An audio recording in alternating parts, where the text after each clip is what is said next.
ದಿನಕ್ಕೆ ದಿನದಿಲ್ಲ ನಾನದು ದಾನಿ ತೊಂದ್ರೆ ದಾನಿ ದಿನದೋ ದಿನಕ್ಕೆ ದಿನಕ್ಕೆ ದಿನದಿಲ್ಲ ನಾನದು ದಾನಿ ತೊಂದ್ರೆ ದಾನಿ ದಿನದೋ ದಿನവും പകലും വന്നാലും നാൾ என்பது ഒന്നല്ലോ നാളുകളിൽ രണ്ട് ప్రతి ఒక్కరూ తమ జీవితంలో కనీసం ఒక్కసారైనా చార్ధం క్షేత్రాలైనటువంటి రామేశ్వరం, ద్వారక, పూరి మరియు బద్రీనాథ్ క్షేత్రాలను దర్శించాలని అనుకుంటారు. అయితే ఈ 4 క్షేత్రాల్లో పూరికున్న ప్రత్యేకత మాటల్లో వర్ణించలేం.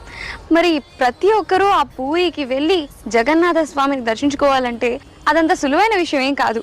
అయితే తిరుపతి వాసులకు మాత్రం ఆ జగన్నాథ స్వామి తిరుమల స్వామి పాదపీఠాల వద్ద దర్శనమిస్తున్నాడు. మన తిరుపతిలో జగన్నాథుడా అని ఆశ్చర్యపోతున్నారా? అవునండి, మన తిరుపతిలోని నేషనల్ సంస్కృత్ యూనివర్సిటీలోనే ఉంది ఈ జగన్నాథ స్వామి టెంపుల్.